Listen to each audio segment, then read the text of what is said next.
ஏன்னா கடந்த திமுக ஆட்சியில் இவ்வளவு பெருந்தன்மையா இருந்ததே இல்லை. நாங்க எதிர்கட்சியில் கேட்கும் போதெல்லாம் கொடுக்க மாட்டாங்க, ரொம்ப பெருந்தன்மையா இருக்கிறீங்க, திரும்பவே மாட்டாங்க எங்க பக்கம். நீங்க எவ்வளவு தடவை எந்திரிச்சு பேசுறீங்க, யார் பேருக்கு எவ்வளவு பேருக்கு வாங்கினீங்க, இப்ப சொல்றாருல கொஞ்சம் கொடுங்கன்னு சொல்றீங்க, கொடுக்கூடாதுன்னு சொன்னீங்கல்ல, இப்ப நீங்க சொன்னீங்க. அவர் ஒரு நாள் அது சொல்லாம இருந்ததே இல்லை. கொஞ்சம் விடுங்க கொஞ்சம் விடுங்கன்னு சொல்லிட்டே தான் இருப்பார். சட்டமன்ற உறுப்பினர் G2 நிறுவனத்து மேல ஒரு கம்ப்ளைண்ட் சொல்றாரு. அதற்கு ஏன் திமுக இருந்துச்சு குரல் கொடுக்குதுன்னு தெரியலையே. இன்றைக்கு முன்னாள் அமைச்சர் ஏவா வேலவர் முழு பூசணிக்காவே சோத்துல மறைக்கிறார்.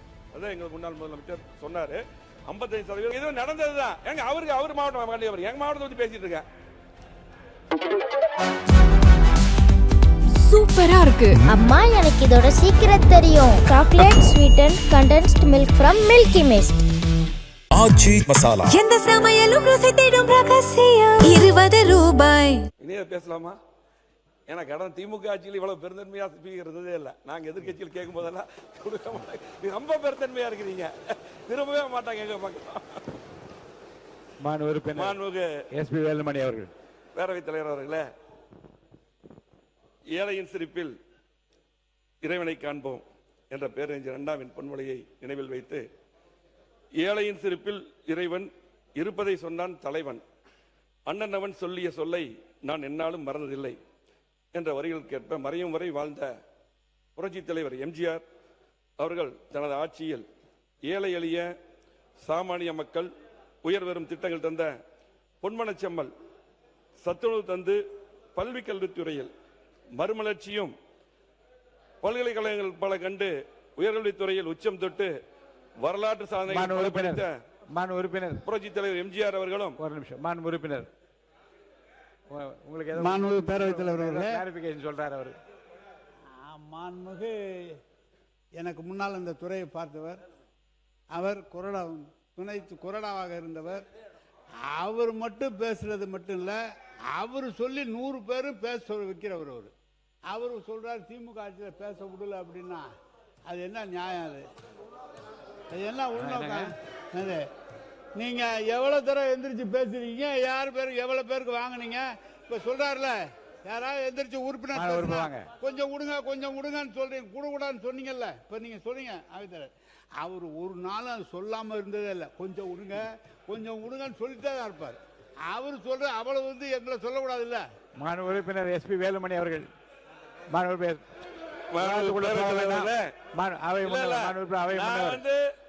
உட்காருங்க. அவை முன்னவர் உட்காருங்க. அவை முன்னவர் பேசும்போது உட்காருங்க.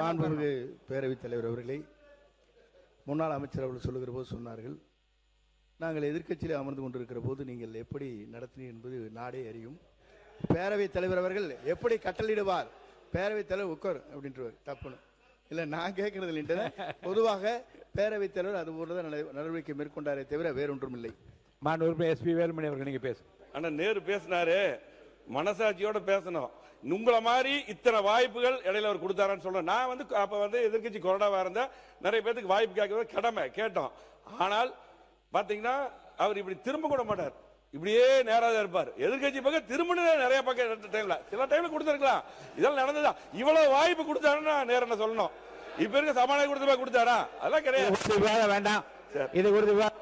கோயம்புத்தூர்ல G2 ஒரு நிறுவனம் இருக்கு. இந்த நிறுவனம் பாத்தீங்கன்னா ஒரு 1000 ஏக்கர்ல சைட் போட்டிருக்காங்க.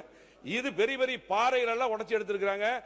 அதே போல வனவிலங்குகள் பாத்தீங்கன்னா கிட்டத்தட்ட சிறுத்தை, புலி, மான்கள் எல்லாம் கொல்லப்பட்டு சட்டத்துக்கு புறம். இதுக்கு நீங்க பாத்தீங்கன்னா கண்டிப்பா ஒரு விசாரணை வச்சு அதுக்கு நடவடிக்கை எடுக்க வேண்டும். அன்னைக்கு சாதாரணமா விவசாயிகள் மேல வழக்கு, ஆனா G2 எல்லாமே கொடுத்திருக்காங்க. இது நடந்ததுதான். எங்க அவருக்கு அவர் மாவட்டம் எங்க மாவட்டத்தை பத்தி பேசிட்டு இருக்கேன்.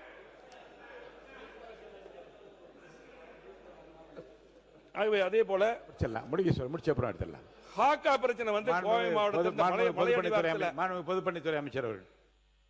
மாண்புமிகு பேரவைத் தலைவர் அவர்களே, சட்டமன்ற உறுப்பினர் G2 நிறுவனத்து மேல ஒரு கம்ப்ளைண்ட் சொல்றாரு. அதற்கு ஏன் திமுக இருந்துச்சு குரல் கொடுக்குதுன்னு தெரியலையே.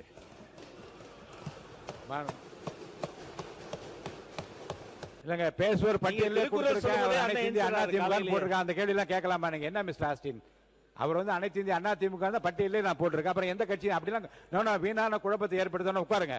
உட்காருங்க உட்காருங்க மாண்பு பள்ளி உட்காருங்க உட்காருங்க இல்ல உட்காருங்க மாண்பு பள்ளிக்கல்வித்துறை அமைச்சர் பேரவைத் தலைவர் அவர்களே. ஆனா நான் சொல்லிட்டேன் உங்களுக்காக நான் சொல்லிட்டேன் உட்காருங்க. மாண்பு பள்ளிக்கல்வித்துறை அமைச்சர். மதிப்பிற்குரிய உறுப்பினர் பேசுகிற போது பல்வேறு விஷயங்களை சுட்டி காமிச்சு சொன்னாரு. ஒரு இடத்துக்கு போகும்போது அதிகாரிகள் வருவதில்லைன்னு சொன்னாரு. ஒன்னு தெளிவா அந்த மாமன்றத்தில் நாங்க பதிவு பண்ணிக்கிறோம். ஆளுங்கட்சி தொகுதிகளுக்கு எந்த அளவுக்கு முக்கியத்துவம் தரப்படுகிறதோ அதற்கு சற்றும் குறையாமல் மற்ற தொகுதிகளும் தர வேண்டும் என எங்களுடைய மாண்புமிகு முதல்வர் உத்தரவிட்டிருக்கிறார். எனவே எங்க போனாலும் இந்த செஷன் முடிஞ்சவன அண்ணன் கூட நான் தனியா வந்து பேசுறேன். அதை எழுத்துப்பூர்வமா வாங்கி கொண்டு சம்பந்தப்பட்ட அதிகாரிகளுக்கு ஒரு தன்னம்பிக்கை அவர்கள் தேவைப்படுற மோட்டிவேஷன் கொடுத்து எல்லா தொகுதியிலையும் இனி எங்க போனாலும் அந்த அதிகாரிகள் அங்க வர வேண்டும். உறுப்பினர் முன்னாள் அமைச்சர் வேலுமணி அவர்கள் சொன்னார்கள், கோவைக்கு 5 ஆண்டு காலம் எதையும் செய்யவில்லை என்று சொன்னார்கள். கோவைக்கு சிறப்பு நிதியாக மட்டும் 500 கோடி முன்னாள் முதலமைச்சர் சிறப்பு நிதியாக, அதாவது ரெகுலராக கொடுக்குற திட்டங்கள் மட்டுமல்ல, சிறப்பு நிதியாக 500 கோடி கொடுத்து பூங்காக்கள் உருவாக்கப்பட்டு சாலைகள் உருவாக்கப்பட்டு மழைநீர் வடிகாலுக்கு செய்யப்பட்டது. அதோடு மட்டுமல்ல, குடிநீர் நீரை பற்றி அவர் சொன்னார். பில்லூர் 3வது திட்டம் உருவாக்கப்பட்டு கிட்டத்தட்ட 180 MLD புதிதாக கோவைக்கு கொண்டு வந்து கொடுத்திருக்கிறது. அதுவும் சொன்னார். சென்னையில் சொன்னார், எங்களுடைய கழக ஆட்சியில் அவருடைய ஆட்சியில தான் 890 MLD கொடுத்திருக்கிறோம் சொன்னார். நான் அதை தான் சொன்னேன். 890 MLDயை 1300 MLD ஆக உயர்த்தி தந்தது தளபதி நம்முடைய முன்னாள் முதலமைச்சருடைய ஆட்சி. அது மட்டுமல்ல, மழை பொய்த்து போய்விட்டால், குடிநீர் குளங்கள் வறண்டு போய்விட்டால் கடல் நீரை குடிநீராகும் திட்டத்தை உருவாக்கியது தளபதி அவர்கள் உருவாக்கினார்கள். 100 MLD கலைஞர் கொண்டு வந்தார். 110 MLD தளபதி ஜெயலலிதா அவருடைய ஆட்சியில வந்து குடிநீர் கோயம்புத்தூர் விளக்கமா நீங்க சொல்லிட்டீங்க.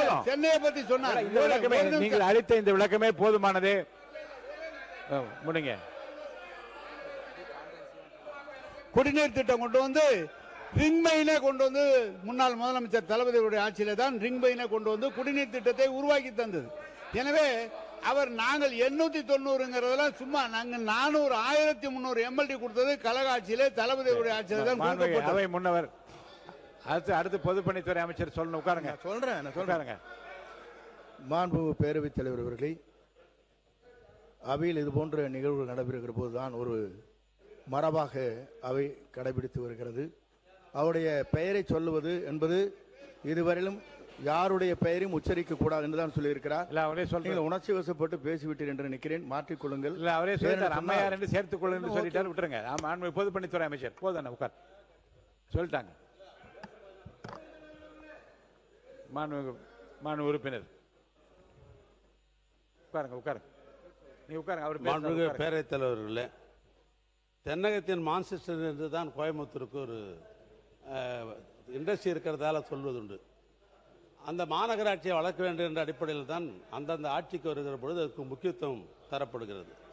அந்த வகையில் தான் மாண்புமிகு நம்முடைய எடப்பாடி அவர்கள் முதலமைச்சராக இருக்கிற பொழுதுதான் இந்த அவிநாசி பாலம் என்பது அவருடைய ஆட்சி காலத்தில் தான் திட்டங்கள்லாம் தீட்டப்பட்டு டெண்டர்கள் அவருடைய ஆட்சி காலத்தில் தான் விடப்பட்டதோடு மட்டுமல்ல, ஏறத்தாழ 10% பணிகளும் அவருடைய ஆட்சியில் தொடக்கப்பட்டு விட்டது. அந்த நிலையில் தான் தேர்தல் வந்தது. ஆட்சி மாற்றம் வந்த உடனே திராவிட மாடல் ஆட்சி ஏற்பாடு செய்யப்பட்டது.